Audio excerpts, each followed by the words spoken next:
AI에 대해서 준비한 거는 과거에 작년부터 엔비디아 얘기가 계속 나오면서 왜 반도체하고 AI를 같이 이렇게 이야기를 하는지 국회의원들이 저한테 질문하는 사람들이 많았어요. 그래서 국회의원들을 대상으로 제가 작년 10월인가 뭐 강의를 했는데 그 내용을 더 다듬어 가지고 오늘 여러분들을 만나게 되는 거니까 1시간 동안 잘 집중해서 들으면 AI가 우리가 지금 현재 듣고 이런 AI가 왜 이런 이야기가 나오고 저런 이야기가 나오는 건지를 여러분들이 아마 이해가 가능할 거예요. 자, 다음. 그 AI는 일반적으로 인간의 지능이 필요한 작업을 수행하는 컴퓨터 시스템의 이론과 개발. 그 말은 약간 딱딱한데 그 밑에 옥스퍼드 사전에 보면 이런 식으로 정의가 되어 있어요. 그리고 오늘 이 강의하는 자료는 녹화가 되는 걸로 알고 있기 때문에 나중에 학교에서 녹화하는 거니까 여러분들이 혹시 다시 한번 좀 보고 싶은 사람은 다시 또 들을 수 있을 거예요. 그리고 아마 우리 비서관들이 요거 하는 거를 또 이렇게 한 두세 개로 나눠가지고 또 블로그에다가 올릴 테니까 혹시 나중에 궁금한 사람들은 보도록 하겠습니다. AI라고 하는 말은 여러분들 지구상에 언제 처음으로 AI라고 하는 말이 나왔어요? AI, Artificial Intelligence라고 하는 말이 지구상에 언제 나왔어요? 1956년. 1956년, 거의 70년 전에 미국에서 나왔어요. 근데 70년보다도 조금 앞서서 1950년 우리나라 6.25 전쟁이 벌어지고 있었을 때 앨런 튜링이라고 하는 사람이 Can Machine Think? 기계가 생각할 수 있을까? 근데 이제 앨런 튜링이라고 하는 사람은 여러분들 2015년에 그 이미테이션 게임이라고 하는 그 영화의 실제 주인공. 세계 2차 세계대전이 있었을 때 독일의 유보트가 굉장히 많은 이 연합군의 배를 침몰을 시키는데 그 암호 해독을 한 캠브리지대 교수였었어요. 그래서 지금도 튜링상 하면은 컴퓨터의 그 노벨상으로 다들 인정을 해주고 있습니다. 그 다음에 이게 바로 이제 1956년에 미국의 그 다트무스 대학에서 여름방학 때 우리 AI에 대해서 한번 연구를 해보자 라고 하는 말에서 처음으로 지구상에 AI라고 하는 말이 일단 나오는 거예요. 다음. 이 뒤에 이 심볼리즘하고 커넥셔니즘의 차이를 설명을 할 텐데 이 AI의 연구의 두 가지 접근은 심볼리즘, 부호화, 또 룰 베이스의 부호화하는 거, 그다음에 커넥셔니즘, 연결주의. 그러니까 지금 2025년 현재 지난 한 10년, 15년 사이에 대부분의 AI에 대한 이야기는 커넥셔니즘을 바탕으로 두고 얘기를 하는 것도 고로 여러분들이 이해를 합니다. 왜 그런 건지는 나중에 이렇게 보면 알아요. 잠깐 하나 더 뺏겨보면 여기 보면 커넥셔니즘이라고 하는 데는 가로치고 로젠블롯, 프랭크 로젠블롯이라고 하는 IBM 연구원이 만들었어요. IBM 연구원. 그게 1967년도가 그래요. 다음 장을 한번 봅시다.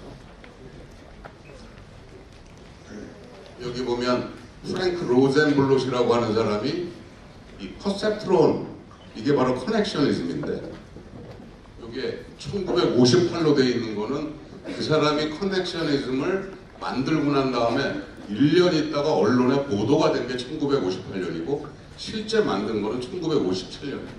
근데 1957년에 저 커넥셔니즘이라고 하는 거 어떻게 만들었어요? 왼쪽에 보면 인간의 뇌 구조, 뉴런에 대한 그러니까 뉴런과 그러니까 축색돌기, 뭐 수상돌기 해가지고 시냅스를 통해가지고 정보가 전달되는 인간의 그 뉴런으로 이 구조를 밝혀낸 게 1943년이에요. 1943년. 근데 내가 최근에 그 뇌과학자들하고 이야기를 해보면 저때 1943년 이후에 지금까지 저 뇌 구조에서 그렇게 심각하게 뭐 앞서서 뭐가 밝혀내고 그런 건 없어요.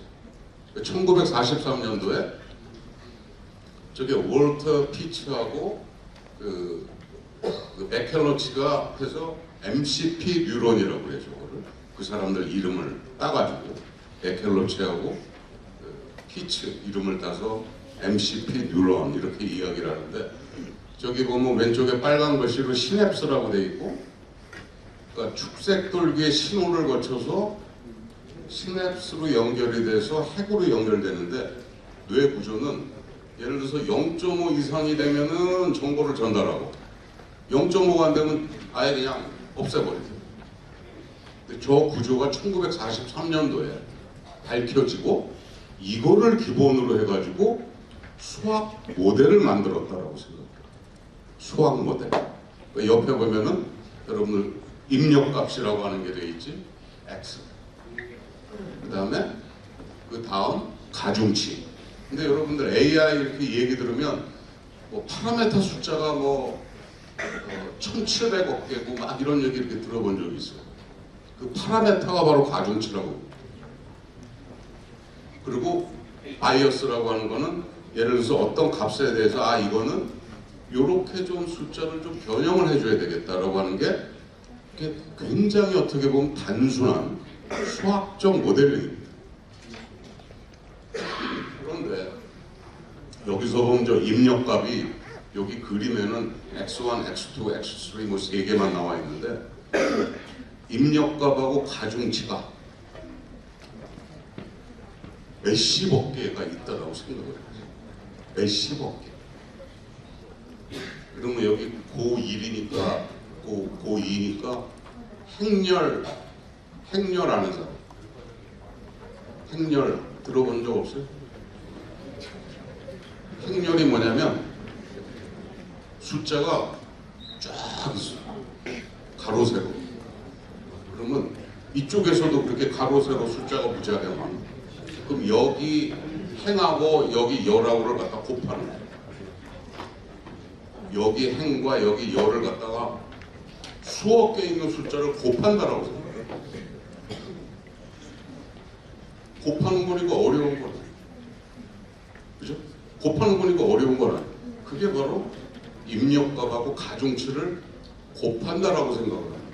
내가 이 이야기를 왜 하냐면 이 뒤에 왜 이게 GPU라고 하는 게 나오고 하드웨어가 왜 나왔고 이거를 할 때 여러분들한테 미리 설명을 지금 하는 거예요. 굉장히 간단한 방법이에요. 그렇게 한번 곱하고 거기서 나온 결과값을 가지고 그 다음에 또 가중치를 또 곱하고 계속 곱해놔. 그리고 마지막에 저 수식이 나왔을 때 이게 맞았어? 틀렸어? 몇 프로 맞아? 몇 프로 이하야? 이거를 계산한다라고 생각을 합니다. 여기서 중요한 거는 저렇게 1943년도에 뇌 구조를 가지고서 뉴런의 구조를 10년 있다가 저렇게 수식으로 모델링을 했다. 이렇게 생각하면 돼요.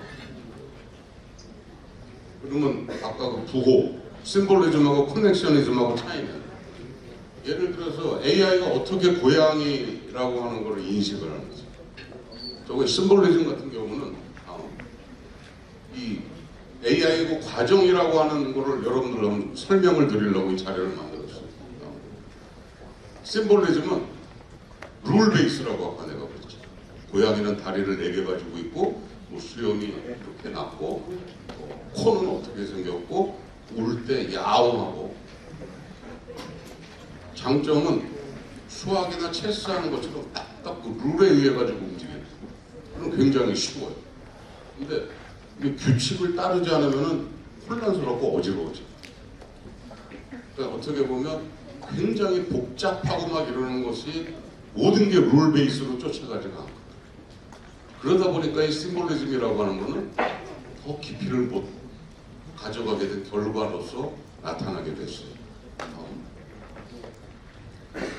아까 지금의 AI는 전부 커넥셔니즘입니다 이렇게 이야기를 했는데, 이 커넥셔니즘은 말 그대로 고양이 사진을 수천 장을 보여줘요. 그리고 고양이가 학습을 합니다. 그러니까 고양이가 아니라 AI가 고양이라고 하는 거를 수천 장을, 근데 고양이도 보면은 이런 고양이 저런 고양이 무지하게 많죠. 어떻게 보면 뭐 이렇게 저기 어디야 중동의 어떤 고양이는 털도 없고 눈만 동그랗고 있어. 이게 고양이, 사람은 이거 딱 보면 이거 고양이. 그러니까 이런 식으로 얼굴 인식이나 이런 어떤 그 대형 언어 모델, 여러분들이 LLM이라고 하는 걸 들어봤어요. 라지 랭귀지 모델이라고 하는 대형 언어 모델. 가르치는 거예요. 자기가 스스로 배우는 거예요. 그런데 여기에서 한계는 답이 나왔어. 이거 고양이 하는데 87%의 확률로 고양이입니다. 이렇게 이야기를 해요. 근데 이게 어떻게 고양이라고 답을 냈는지 그걸 이렇게 역추적해서 뒤집어 보려고 그러면 그걸 추적을 못해요. 이 커넥셔니즘의 한계입니다. 그러다 보니까 다음 이 커넥셔니즘의 이 블랙볼, 우리가 이제 사람이 아무리 뒤집어봐도 알고리즘을 역추적을 해도 모르기 때문에 이걸 우리가 블랙박스라고 이렇게 이야기를 하는데, 이러한 문제를 해결하기 위해서 2008년도, 2010년, 2020년 이런 각종 논문들이 나오는 게 이런 심볼리즘과 커넥셔니즘을 합쳐서 커넥셔니즘의 어떤 블랙박스 문제를 해결을 해야 되는 게 아닌가. 그렇게 하려고 그러면 예를 들어서 이건 골이야, 뭐 골이야 판단하려고 그러면 골에 대한 기준을 정해놓고 룰을 정해놓고 골대 들어갔어, 업사이드가 아니야, 이런 거는 룰 베이스니까 아까 심볼리즘이죠. 근데 커넥셔니즘은 축구 경기에서 골 장면을 수천 장, 수만 장을 보여줘요. 이건 골이야. 이 둘을 합치는 방법에 대한 이야기가 조심스럽게 나오고 있는데, 지금은 이 커넥셔니즘을 지금 10년, 15년 동안 이 커넥셔니즘이 모든 걸 다 쥐고 있거든. 그러다 보니까, 그리고 그 사람들은 옛날 심볼리즘이 좀 득세했었을 때 철저하게 좀 뭐라고 그러나 무시를 당했어. 그러니까 지금 커넥셔니즘을 리드하고 있는 사람들은 이런 거에 별로 그렇게 반응을 잘 안 해요. 학계가 좀 그런 게 좀 있어. 근데 아마 이 문제는 조심스럽게 둘을 합쳐서 뭔가 우리가 이론을 가져가야 되지 않는가, 이런 얘기들은 나오고 있습니다. 여러분들이 아까 제가 이야기한 머신 러닝, 뭐 딥 러닝 이렇게 이야기를 했는데, 머신 러닝은 딥 러닝은 머신 러닝의 부분집니다. 네, 머신 러닝은 저 위에 그림을 보면, 예를 들어서 자동차야 그러면 요거는 헤드라이트고요, 요거는 본네트고요, 요거는 앞부분이고요, 요거는 뭐 휠이고요, 이렇게 가르쳐줘요. 그 속성을 가르쳐주고 배우는 거, 이게 기계학습. 기계한테 사람이 가르쳐줘요. 근데 딥러닝은 기계한테 가르쳐주질 않고, 아까 고양이처럼 내가 배운 다음에 다시 빠꾸해가지고 틀리면 다시 빠꾸해서 또 배워. 기계가 스스로 말 그대로 인간처럼 하는 거예요. 그래서 저게 역전파라고 하는, 백프로포게이션이라고 하는 이론이 원래 1974년도 나왔다가 1986년도 어느 정도 완성이 되고 2010년도에는 거의 완성이 돼요. 이런 식으로 오랜 시간을 거치면서 알고리즘이 됐는데, 그러면 1974년, 1986년 그때는 왜 이런 게 먹히지가 않았지? 라고 하는 의문이 들 수가 있죠. 미리 이야기를 하면 그때는 하드웨어가 뒷받침이 안 됐다. 하드웨어가 뒷받침이 안 되고 데이터가 많이 없었어요. 오늘 그런 이야기들을 AI하고 묶어가지고 여러분들한테 이야기를 전달을 다음. 아까 1956년도에 지구상에 처음으로 AI라고 하는 말이 나왔다고 그랬는데 AI는 지금 70년 역사 동안 2번의 겨울이 있었어요. 사실 뭐 겨울이라기보다는 내가 방금 전에 이야기한 컴퓨팅 파워가 제공이 되지 못했고 데이터가 적절하지 못했어요. 지금의 여러분들이 느끼는 AI는 2009년에서 2012년 사이 이때 상당수 일들이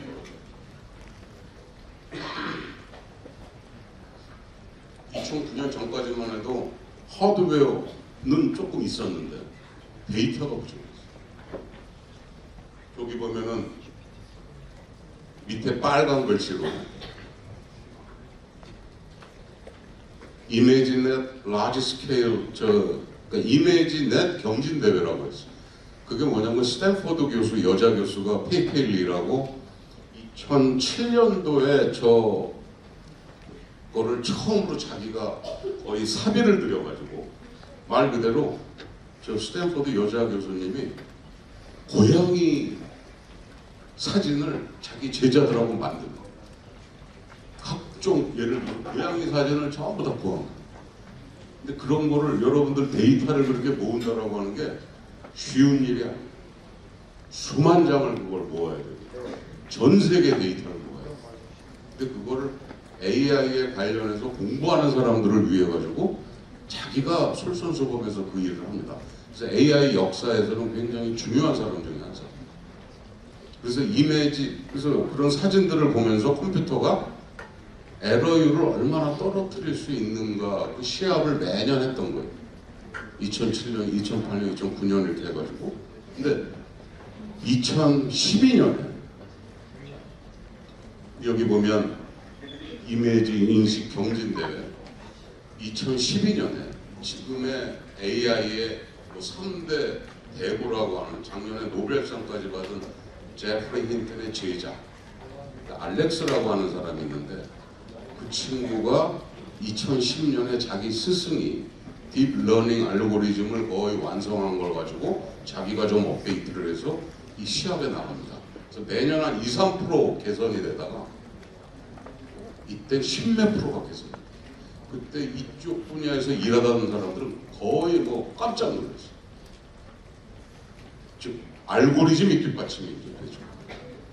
두 번째 데이터는 그 페이펠리 교수가 이미 그렇게 제공을 했던 거고 그 다음에 더 결정적인 건 저 위에 엔비디아의 그 지포스가 1999년에 하드웨어가 개발이 되는데 저희 이미지넷 경진대회에 엔비디아 그래픽 카드 2장을 갖다 붙여가지고 저 퍼포먼스를 내요. 여기 여러분들 게임하는 사람들은 지포스 그러면 다 알죠? 지포스 아는 사람. 그렇지, 게임하는 사람들은 지포스 그러면 아마 모르는 사람들이었죠.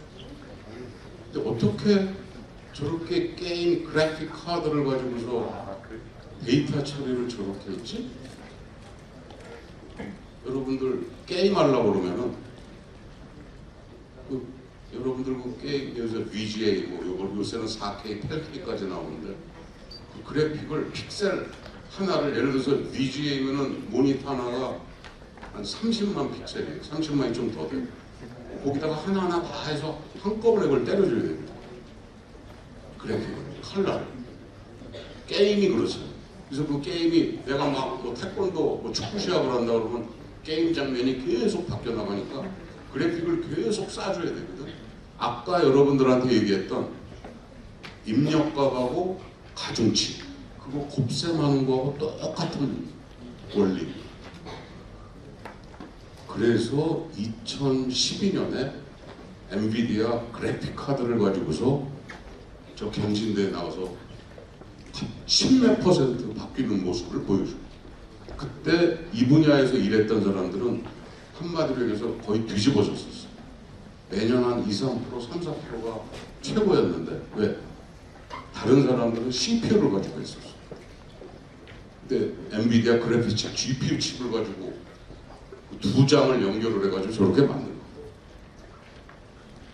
우리 한국 사람들한테는 2016년도 알파5 이세돌이 그 바둑 둔 거 그거를 아마 우리나라 사람들은 대부분 기억을 할 텐데 그 전에 2012년에 그런 게 있었고 그 다음에 2008년, 9년, 10년 이때 미국도 그랬고 중국도 그랬고 이 가상화폐 크립토 커런시 최고를 지포스 카드 가지고 합니다. 요새는 뭐 대부분 다 바뀌었죠. 전용 카드로 전부 다 바뀌었는데 그때만 해도 게임용 그래픽 카드를 가지고서 크립토 책을 구하고 저런 병렬 처리 계산을 전부 해냈거든요. 이 그림을 이렇게 여러분들한테 설명하는 이유는 AI라고 하는 게 알고리즘 그렇게 뭐 제프리 힌튼이니 뭐 요슈아 벤지온이 이런 사람들이 막 알고리즘 해가지고 물론 그것도 당연히 기여를 했고 그 다음에 SNS나 이런 걸 통해 가지고 무지하게 쌓인 데이터가 역할을 한 거고 그 다음에 하드웨어가 뒷받침이 되면서 이 세계가 톱니바퀴처럼 물려가서 지금의 AI가 이야기가 되고 있다라고 생각을 합니다. 다음. 그래서 노벨 여기 저 제프리 힌튼이라고 하는 분이 아까 그 알렉스 자기 제자한테 그걸 알고리즘을 줘가지고 하게 한 사람이고 작년에 이제 노벨 물리학상을 받았어요. 그 딥러닝 알고리즘을 하고 그 만든 이후로 다음. 그다음에 여기 보면 데미스가 하사비스라고 하는 알파폴드 2라고 하는 걸 만들었는데 여러분들 그 나중에 그 약대나 이런 화학 공부할 사람들 분자 물리학 같은 거 데이터가 무지무지하게 예를 들어서 뭐 한 10년, 15년 걸릴 것을 거의 뭐 30분 만에 계산을 해내게 하는. 왜? 좋은 데이터가 많이 있다는 얘기는 양질의 데이터가 있다는 얘기는 내가 컴퓨팅 파워가 제공이 되면 이제 알고리즘이 뒷받침이 되기 때문에 이러한 결과가 나옵니다. 다음. AI가 현재 어디까지 와 있는지를 이게 2021년도 출시된 건데 우리 의원실에 그 인턴을 하는 학생이 있어요. 이걸 좀 읽어주지. An illustration of a baby duckwan fish in a tutu walking a dog. 왜 놀래?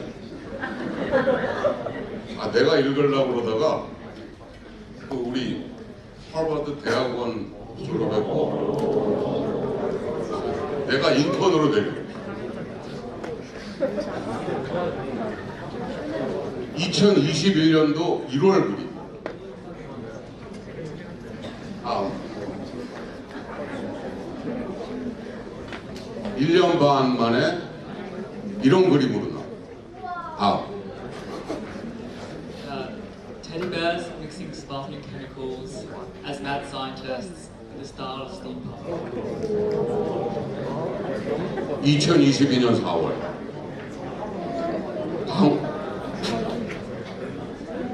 1년도 채 안 됐죠. 지금 요 똑같은 그림을 가지고 주제를 주고 또 해보라고 그러면 더 페이시한 그림을. A bowl of soup that looks like a monster knitted out of wool. 2022년 4월. 내가 왜 영어로 읽으라고 그러냐면 저 입력값이 원래 영어였고 한국말로 지금 아마 저렇게 입력하면 지금은 이렇게 나올 거예요. 근데 아마 AI가 학습한 게 그 영어 데이터를 바탕으로 많이 했기 때문에 아마 이렇게까지는 안 나오고 다음 확 바뀌었죠. 동영상. A stylish woman walks down a Tokyo street filled with warm glowing neon and animated city signage. She wears a black leather jacket, a long red dress and black boots, and carries a black purse. She wears sunglasses and red lipstick. She walks confidently and casually. The street is damp and reflective, creating a mirror effect of the colorful lights. Many pedestrians walked out.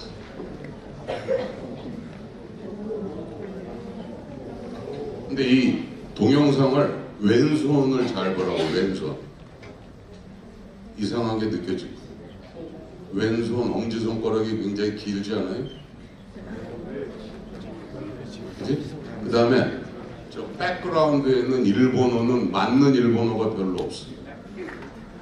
그 다음에 일본의 동경 시내를 걷는 그 일본 사람을 이렇게 했는데 뭔가 좀 서양 사람 같은 느낌이 들지 않아요? 네. 편향돼 있다. 다음. 이게 작년 2월, 이게 작년 12월, 거의 한 10개월 만에 나와. 더 서양 사람 같아. 이 그림을 이렇게까지 발전하고 있어요라고 하는 거를 여러분들한테 보여주는 목적도 있지만 지금의 AI는 아까 이야기한 커넥셔니즘에 블랙박스화 되어 있는 어떻게 이런 게 나왔는지가 역추적이 지금 굉장히 어려워요. 그러한 문제를 해결하기 위해서 아까 심볼리즘하고 뭔가 같이 좀 하이브리드적인 게 나와야 되지 않나라고 하는 걸 내가 얘기해요. 그래서 그 얘기를 합니다. 다음 거라. 이거는 여러분들 올해 2월 나도 놀랐어. 사진 한 장. 이 사진이 누구? 아인슈타인 젊었을 때 모습. 그죠? 근데 이건 사진 한 장을 주고 학습을 시킨 거예요. What would art be like without emotions? It would be empty. What would our lives be like without emotions? They would be empty of value. 여기 보면 입모양하고 말하는 게 거의 오차가 없어요. 근데 사진 한 장을 주고 만들었는데 이거는 GPU를 거의 몇만 장을 써가지고 그러니까 돈이 어마어마하게 들어요. 요거 한 컷을 만들 거예요. 광고용으로 만들 거예요. 근데 이거 하는데 돈이 어마어마하게 들었고 전기값이 내가 볼 때 어마어마해. 근데 또 하나 아인슈타인은 누구예요? 독일계 유태인이고 물론 영국은 좀 왔다 갔다 했겠지만 미국 가서 나중에 교수 생활을 했고 과학자였고 근데 영어가 지금 영국 영어거든요. 여기도 뭔가 이게 왜곡되어 있는 게 들어요. 근데 왜 이렇게 돼 있어? 그거를 물어보면 이야기할 수는 지금 없을 거예요. 그리고 심지어는 이 바이트 댄스라고 하는 이 회사에서 GPU를 몇 장 썼는지도 저거 공개를 안 해요. 다음. 아까 이야기했죠? AI 기술은 데이터, 알고리즘, 컴퓨팅 이 세 개가 계속 맞물려 가면서 들어가요. 그러니까 아까 알고리즘은 70년 전부터 이렇게 얘기를 해가지고 2010년도 뭐 1974년, 86년, 2010년 이렇게 쫙 됐는데도 뭔가 결과가 안 나왔거든요. 근데 99년도에 엔비디아의 GeForce 그래픽 카드가 나오면서 갑자기 2012년도 이렇게 이미지넷 경진 레벨을 확 그냥 쓸어버리고 그 다음에 데이터가 그만큼 쌓였던 거예요. 이 세 개가 지금 맞물려 돌아가고 있다 생각을 합니다. 데이터는 여러분들 우리 기여를 또 많이 했어요. 학생들이 SNS 같은 거 많이 하니까 거기서 데이터가 어마어마하게 쌓여요. 그 다음에 알고리즘은 아까 머신러닝, 딥러닝 알고리즘 제가 전부 다 이야기를 했고 2010년도 그 딥러닝 알고리즘이 완성이 되고 2012년도에 그게 보여져요. 사실 그 다음에 뭐 딥러닝에서 그게 뭐 1974년도 뭐 86년도 얘기까지는 제가 여기다 다 안 넣었는데 다음 아까 99년에 엔비디아 그 지포스 그래픽 카드 나오고 그 다음에 이 젠슨 황이 여러분들 젠슨 황 모르는 사람이 요새 없을까? 엔비디아 사장 그 대만계 미국인인데 저 사람이 대만에 2008년도에 갔는데 그때만 2008년도만 해도 젠슨은 자기가 만든 그래픽 카드가 AI용으로 쓰인다 생각 안 했어요. 못했어요. 근데 대만 국립대 팅와이 추라고 하는 교수를 만났는데 이 팅와이 추 교수가 젠슨하고 손을 붙잡고 너 아니었으면 내가 이 빅뱅 연구 못했다라고 막 너무 감사했어요. 그래서 무슨 일이냐고 그 교수 방에 들어가봤더니 엔비디아 그 지포스 그래픽 카드 박스 수십 박스가 이렇게 긴 박스가 이렇게 쌓여 있었더래요. 그 지포스를 연결을 해가지고 슈퍼컴처럼 활용을 해요. 그리고 그 전에도 스탠포드 분자 물리학실에서 지포스 그 그래픽 카드를 가지고 분자 물리학 그 데이터 분석을 하는데 엔비디아 그래픽 카드를 써요. 이거를 젠슨이 계속 들어요. 아 이게 뭔가 이게 되는구나. 그래서 2007년도 사실은 여기 아마 그 엔비디아에 좀 관심이 있었던 사람은 후다 소프트웨어라고 하는 걸 들어봤을 텐데 그게 그때 완성이 됩니다. 그리고 저 그래픽 카드를 미국 대학에다가 거의 싼 값에 다 깔아요. 그러니까 지금의 40대 각 기업들에서 AI 연구에 중추적인 역할을 하고 있는 사람들이 젊었을 때 20대 때 엔비디아의 그래픽 카드를 가지고서 개발을 했던 사람. 거기에 상당히 어떻게 보면 종속이 되고 엔비디아가 굉장히 머리를 잘 쓴 다음 여러분 그러면 엔비디아 그 GPU라고 하는 거는 도대체 뭔데? 우리는 그 인텔 CPU 얘기는 다 많이 들어봤는데 GPU는 도대체 왜 그런 거예요? 이렇게 질문할 수가 있어요. 여기 CPU에 보면 ALU라고 하는 녹색 4개가 있어요. Arithmetic Logic Unit, 수기 계산하는 거. CPU는 CPU 안에 ALU라고 하는 게 대학 교수 4명이라고 생각해요. 굉장히 복잡한 계산을 할 수 있는데 순차적으로 합니다. 대학 교수님 4명이 저 안에 들어가 있어요. 근데 GPU는 대학 교수가 한 명도 없어요. 중학생 정도. 아까 이야기했죠. 아까 학렬 곱셈 덧셈 하는 거예요. GPU 안에는 그런 학생들이 1000명, 1500명이 들어가요.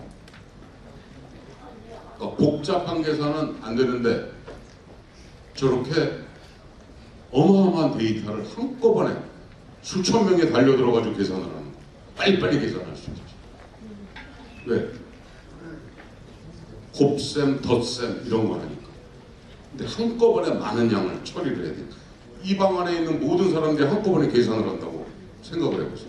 곱셈, 덧셈. 대학 교수들은 그렇게 못하지. 대학 교수를 이렇게 모아놓을 수가 없고 그게 GPU의 핵심이라고 생각을 합니다. 즉 병렬 처리를 했다. 이렇게 생각을 합니다.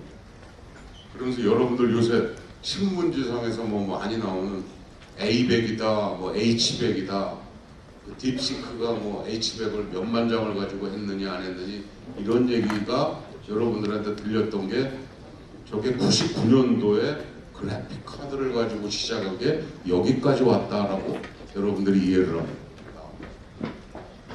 AI 기술은 지금 제가 아마 오늘 여러분들한테 얘기하는 내용 여기까지는 아마 3달이나 6개월 지나도 크게 내용 안 바꿔도 돼요. 근데 지금부터 얘기할 내용은 아마 3달 있으면 내가 내용을 또 업데이트하고 수정을 또 해요. 그러니까 지금 작년 7월에 구글 딥마인드 국제 수학 올림피아드 은메달 수준의 성적을 기록을 했어요. 근데 작년 7월, 지금은 아마 금메달 딸. 지금의 AI는 수학 문제를 풀 때 작년 7월까지만 해도 문제를 쭉 풀고 답을 낸 다음에 틀리면 다시. 지금은 풀다가 틀린 것 같으면 스톱하고 다시. 그렇게 바뀌고 있어요. AI 기술. 굉장히 빨리빨리 진화하고. 다음. 초거대 AI 모델에 대해서 뭐 여러분들이 얘기를 많이 들었을 거예요. 좀 이따가 그 딥시크 얘기할 때 같이 해드릴게요. 다음. 여러분들 이 관심 있는 사람들은 각 국가들이 전부 다 자기 나라의 AI를 가지려고 하고 있어요. 왜냐? 유럽에서 특히 유럽 그 프랑스나 영국 이런 데서 굉장히 빨리 움직이는 이태리까지도 움직이고 과거 15년 동안 페이스북이니 구글이니 이러한 SNS라든가 이런 IT 업계에서 뒤처졌던 10년, 15년에 대해서 여전히 반성을 하면서 AI에서는 절대 주도권을 놓치면 우리는 암흑세계다라고 생각을 하고 유럽이 이렇게 움직이고 있고 우리나라도 마찬가지입니다.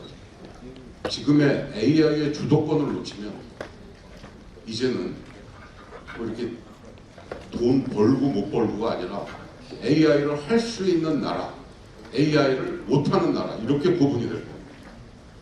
그 정도로 지금 굉장히 심각한 상황. 그래서 모든 나라들이 빨리 움직이고 있다. 주요국 AI 산업은 뭐 굉장히 이렇게 커져가고 있고. 다음. AI 기술이 인류 사회에 미친 영향에 대해서 제가 챗GPT한테 물어봤어요. 다음. 이게 AI가 답을 합니다. 다음. 뭐 우주 사이버방 교육 예술가처럼 창작. 근데 실질적으로 다음.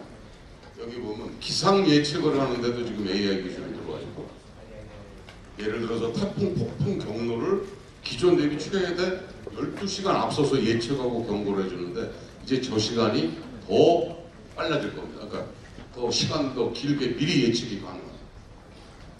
로봇공학은 조금 있다가 여러분들한테 실예를 내가 보여주면서 설명을 해드릴게요. 우주 탐사에 대한 거. 다음. 생명공학 쪽, 특히 아까 분자 물리학 약학 개발 이쪽이 AI가 굉장히 많은 기여를 하게 됩니다. 의학 쪽도 마찬가지입니다. 특히 농업 쪽 같은 경우는 지금 기계가 이렇게 가면서 여기에 AI 기술하고 비전 테크놀로지를 적용을 하면 잡초만 다 이렇게 죽여요. 잡초만 죽일 수 있어요. 옛날처럼 그렇게 약을 다 뿌리는 게 아니라 딱 지나가다가 여기 잡초 있어. 여기다만 약을 딱 뿌려주는 거. 그럼 다른 우리가 먹어야 되는 그런 거에는 약이 안 뿌려진다라고 생각을 합니다. 다음. 교육도 마찬가지고 지금 여러분들 뭐 에이전트 이야기도 많이 들었을 텐데 이제는 과거에는 내가 어디 여행을 가려고 그러면 여행 사이트 들어가서 호텔을 알아보고 그 지역을 알아보고 여러 가지를 해야 되는데 지금은 내가 에이전트 말 그대로 비서한테 어디에 몇 박 며칠 가려고 그러는데 여행 계획을 한번 짜죠. 그럼 비행기 프로그램에서부터 호텔 어디서 머물고 여기 가면 뭐가 먹거리가 있고 이런 거를 종합적으로 짜줄 수가 있어요. 다음. 올해 2월 달에 출시한 카네기 멜론하고 엔비디아가 했는데 예를 들어가지고 푸날도 골 넣고 난다면 농구 선수의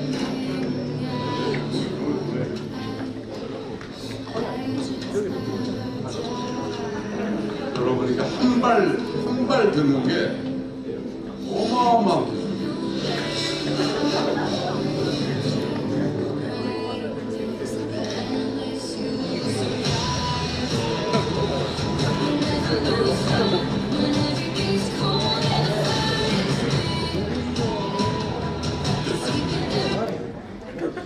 여기에 여러분들 이렇게 저 로봇에서 가장 어려운 게 뭐냐면 이족 보행이 두 발로 걷는 거예요. 왜냐하면 두 발을 걸으면서 내가 어느 한 발을 디뎠을 때 그 다음 발을 내딛으려고 그러면 물리학적으로 계산을 해야 돼. 여기 바닥이 평평한 데인지 계단인지 내리막인지 오르막인지 계산을 해야 돼. 그래서 로봇에다가 저렇게 다 줄 매달아 놓고 이렇게 하는 이유가 넘어지면 저거 뭐 몇천만 원 깨져버립니다. 근데 아까 이야기한 딥러닝이라고 합니다. 로봇한테 알고리즘을 가르쳐주지 않았는데 자기가 물리학 계산을 한 거예요. 자기가 계산을 한 거예요. 자기가. 이게 무서운 거예요. 가르쳐주질 않았는데 로봇이 스스로 계산을 해요. 물론 여기 아까 로봇 그림에는 굉장히 짧은 거를 보여준 이유가 대부분 배터리가 가슴에 들어가 있어요. 근데 저게 배터리가 만약에 커지고 막 이러면서 무게중심이 틀려지면 저거 학습을 다시 해야 됩니다. 아까 이렇게 한 발로 들고 있는 거, 저거는 이 로봇 개발을 하는 기계공학 하는 사람들도 굉장히 경이롭게 생각을 하는 거예요. 이 알고리즘의 발전에 대해서. 지금 알고리즘 그렇게 빨리 지나가고 있어요. 그리고 로봇이 어디 뭐 이렇게 뉴스에 보면 중국에서 무슨 열몇 대 로봇이 막 동시에 작동을 하고 이러는 사진도 봤어요. 그거는 하나를 학습했는데 다 그렇게 따라했을까? 그렇지 않아요. 개별로 학습을 시켜서 하나로 합친 결과. 내가 그건 우리 로봇 하는 사람들한테 확인을 했더니, 왜냐면 여기 관절이라든가 이런 데 구동 못하 아날로그 기술들이 많이 들어갑니다. 이 아날로그 기술들은 알고리즘으로 해가지고 하나로 합쳐질 수가 없어요. 아직까지. 그 다음에 저게 배터리가 좀 커지는 순간 이게 뭐 무게중심이 확 틀려지거든요. 아마 저 그림은 내가 저걸 보면서 로봇공학자들한테 저게 맥시멈 한 25분, 30분 아닌가 그랬더니 정확하게 봤다고. 근데 저거를 예를 들어서 뭐 1시간 작업하게 하고 2시간 작업하게 하려고 그러면 전원이 계속 공급돼야 되는 그런 문제가. 자, 여러분 시간이 지금 그 사람들이 많이 할 수 있는 질문을 내가 미리 준비해 왔어요. AI에 아까 2번의 겨울이 왔다고 그러는데 세 번째 겨울이 올까? 아니요. 와, 대박나. 아닐 확률이 있어. 노를 내가 좀 크게 쓴 거고. 왜냐하면 2번의 겨울은 정부 주도의 펀딩을 했었어요. 그 다음에 아까 이야기한 알고리즘은 굉장히 앞서 나갔는데 데이터가 뒷받침이 안 되고 하드웨어가 뒷받침이 안 돼서 그렇게 2번의 겨울이 온 거예요. 지금은 대부분 민간 쪽에서 굉장히 많은 투자를 했어요. 그리고 알고리즘은 아직도 가야 될 길은 있지만 지금 할 수 있는 게 너무 많아요. 그 다음에 하드웨어도 아직 좀 엔비디아가 거의 90% 독점을 하고 있지만 이 GPU 이 상황에서 전기도 많이 들어가고 열도 많이 나오고 하지만 결과가 지금 나오고 그래서 해볼 만하다고 나오고. 근데 머신러닝, 딥러닝의 그 학습의 한계, 이 AI라고 하는 거 아까 여러분들 빅데이터라고 하는 거 몇십억 개, 몇 조개의 데이터를 가지고서 계산을 해내는 거예요. 근데 인간은 스몰 데이터 시스템. 아까도 얘기했지만 인간의 뉴런 구조는 우리 뇌에서 20%, 나머지는 글리아셀이라고 하는 거로 80%가 구성되어 있어요. 근데 이건 물론 뇌과학자들하고 얘기를 해보면 그렇다고 해서 지금의 AI는 인간 뇌의 20% 정도를 카피했다라고까지는 볼 수 없습니다. 좀 그 이상은 돼요. 라고 하는 이야기. 그 다음에 지금 최근 10년 사이에 이 마크 저커버그는 2015년에 저런 얘기를 했어요. 인간 수준 능가. 그 다음에 젠슨은 작년에 5년 이내 인간과 동일한 수준. 그 다음에 일론 머스크는 좀 약간 AI에 대해서 약간 네거티브하게 이야기를 했고 오픈 AI에 투자를 했다가 투자금까지를 뺐죠. 이렇게 좀 이야기가 혼재가 되고 있습니다. 그 모라백의 역설이라고 그래가지고 카네기 멜론 교수였는데 인간에게 쉬운 과제는 AI에게는 어렵고 인간에게 어려운 과업은 AI에게는 쉽다. 이런 이야기를 굉장히 많은 거예요. 예를 들어가지고 여러분들 아까 로봇 얘기를 했는데 사람이 우리가 갓난아기 때 네 발로 기다가 일어나서 이렇게 걷다가 그 다음에 뭐 내가 넘어질 것 같으면 소파를 붙잡고 이러한 거는 우리는 무의식 중에 그렇게 다 하면서 커왔어요. 그 다음에 내가 계란을 잡을 때 힘과 두부를 잡을 때 힘, 우리는 계산을 해서 하는 게 아니지. 무의식 중에 이렇게 하는 거예요. 계란을 너무 꽉 잡으면 깨져버리지.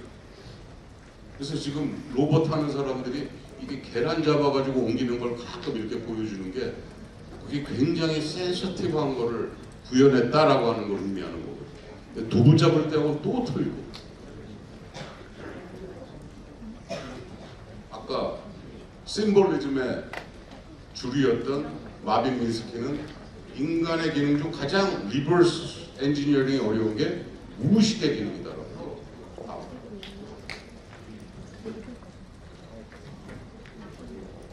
우리 인간은 의식 속에서 결정하고 판단하고 하는 게 5%를 넘지 않아요. 대부분 무의식 속에서 판단해요. 이게 뇌 구조예요.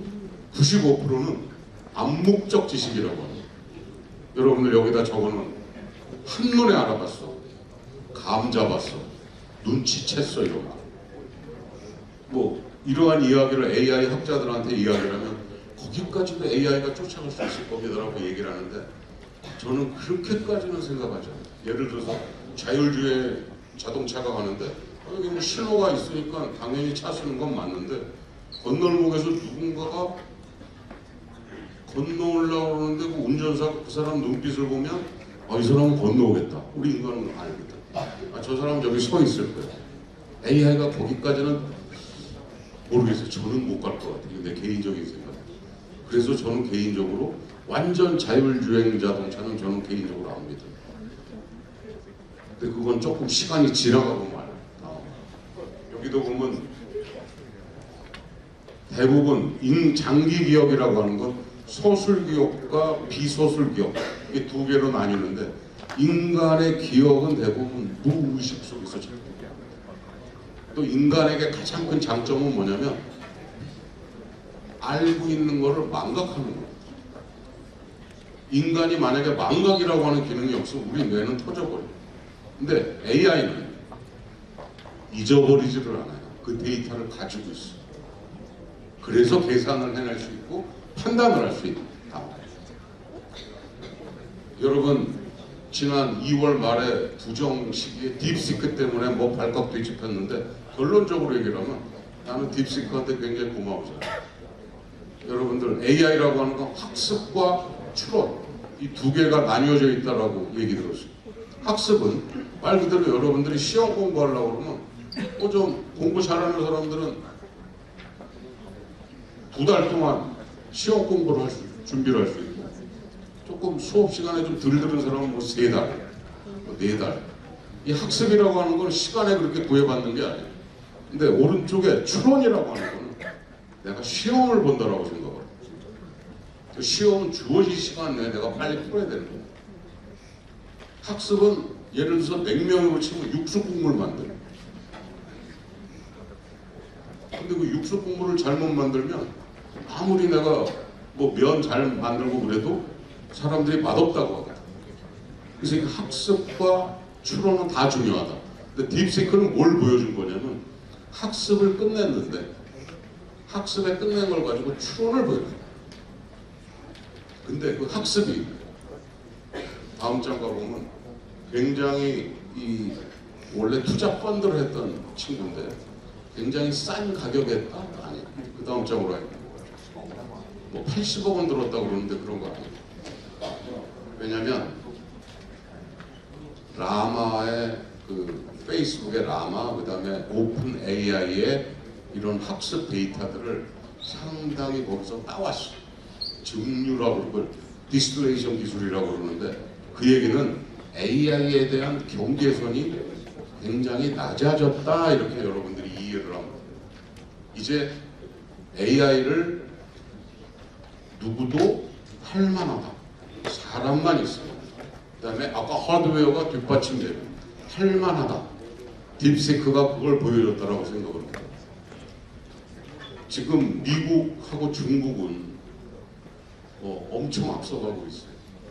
근데 요번에 또 딥시크가 하나 보여준 큰 교훈 중에 하나는 딥시크에 그 개발했던 핵심 멤버들이 전부 다 중국 국내파들, 해외 유학 간 사람들도 갔다 온 사람도 일단 드러난 게 그래요. 그럼에도 불구하고 필요한 거는 좀 하드웨어에 대고 GPU에 대고 이거는 걔들이 말은 안 하지만 수만 장을 가지고 있는 거로 추론이 돼요. 다음. 그리고서 요번에 딥시크는 그 소스를 전부 다 오픈을 해버렸어요. 이거는 그만큼 자신이 있다는 얘기입니다. 그래서 우리나라도 여기서 굉장히 많은 레슨을 하고 있어요. 여기 보면 이 밑에서부터 쭉 보면 돼요. 밑에서부터 GPU, MPU, 그 다음에 데이터 센터, 뭐 클라우드 이런 거를 준비를 해나가고 있는. 이거 우리 국가 차원에서 지금 준비를 하고 있고 기업들이 준비를 하고 있어요. 다음. 여기 보면 AI 모델이 미국 대비 기술 격차가 중국이 거의 90%까지 따라왔다라고. 그러니까 AI라고 하는 기술 자체가 지난 10년 동안 보여준 거하고 최근 2, 3년 사이에 보여준 거하고 갭이 굉장히 줄어들고 있어요. 우리나라 같은 경우는 한 1.3년이라고 얘기를 하는데 저는 그거보다 조금 더 길게 보고 있어요. 다음. AI는 현재 경쟁력을 결정하고 있고 미래 경쟁력을 결정하는 게 확실하다. 여기는 무조건 우리가 올라타야 되고 여기 우리 주도권을 가져가야 돼. 골든 타임이 좀 늦어진 거는 같은데 아직도 늦었다라고 저는 생각합니다. 그래서 저는 국회에서 지금 뭐 과기정통부라든가 관련 부처들하고 굉장히 얘기들을 많이 하고 있고 특히 AI는 다행스러운 건 여당이든 야당이든 같이 노력을 해서 국가 차원의 AI를 같이 노력을 하고 있어요. 특히 불란서 아까 얘기했죠. 영국, 일본이 여기 움직이고 있어요. 일본이 IT 쪽에 굉장히 뒤져 있었던 나라인데 여기에 어마어마하게 투자하고 있어요.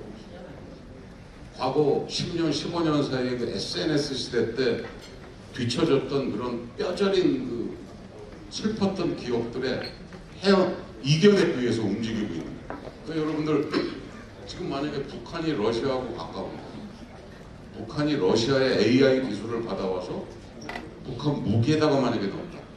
끔찍하죠. 아까 이야기한 딥시크가 준 교훈은 우리도 할 수 있다. 그러나 하지 않으면 뒤처진다. 장기적이고 지속적으로 해야 된다. 근데 이 승부는 그렇게 오래 가지 않아요.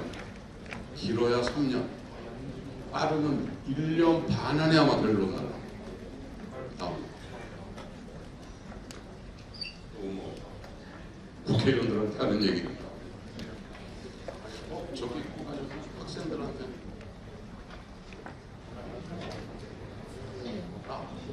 여러분들 이거는 AI하고 약간 벗어난 얘기인데 제가 여러분들한테 학생들한테 당부하고 싶은 게 시간 관리 잘해요. 시간 관리. 지금 고등학교 때 시간 관리를 잘하면 나중에 어마어마하게 큰 도움이 돼요.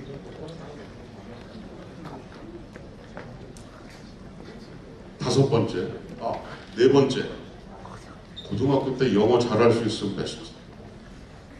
근데 오늘 AI 보면 수학을 관심 있게 보면 나중에 AI 여러분들 공부하고 싶으면 굉장히 편하게 돼요. 수학도 결국 암기과고요.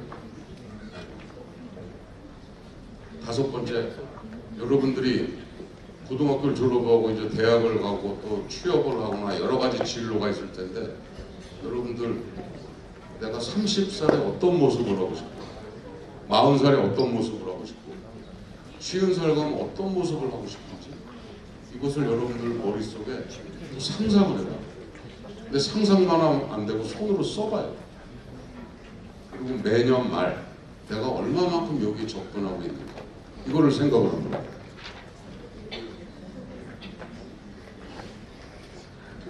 뻔한 얘기지만 독서는 진짜 중요해요. 머리를 정리하는. 여러분들한테 내가 이거 부탁을 하나 하면 유튜브 볼 시간에 독서를 해요. 유튜브는 머리에 남는 게 없어. 화상은 흘러지나. 아무것도 머리에 안 나. 8번째, 기회가 되면 해외에 나가서 꼭 경험을 하세요. 해외 나갈 수 있으면 무조건 나가요. 나갔다가 돌아와요. 꼭. 여러분들 이런 얘기하면 너무 이른데 인생은 한 번이에요. 나도 여러분들 시간을 다 거쳤고 뭐 내가 여러분 나이로 다시 돌아갈 수 있다면 이런 나는 상상을 안 해요. 왜? 나는 고등학교 때 좀 힘들었거든. 그러나 또 젊었을 때로 돌아가기도 싫어. 그때 너무 30대, 40대 때 너무 일을 많이 해가지고.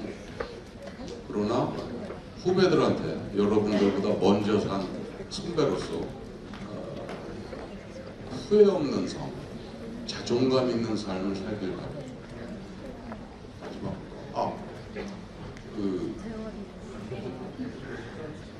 여러분들이 책을 안 읽는다고 해서 내가 12편 옛날에 그 EBS에서 강의를 했어요. 한 18분짜리 12편이니까 근데 여러분들 요새 1.5배속, 2배속으로 듣는다고. 아까 10가지 얘기한 거를 굉장히 디테일하게 설명을 해놨으니까 유튜브 보는 시간, 적어도 유튜브 아니지. 한번 보도록 했어요. 그리고 여러분들이 저는 지금도 그런 걸 하고 있는데 강의 듣고 나서 우리 국회의원실에다가 메일 보내는 친구들이 있어요. 나는 저기 고동진 의원하고 한번 화상 회의를 한번 해보고 싶다고. 내가 얼마든지 해드리니까. 몇 명이 좀 모여가지고 해주면 내가 더 좋고. 자, 여러분들 끝까지 들어줘서 고맙습니다.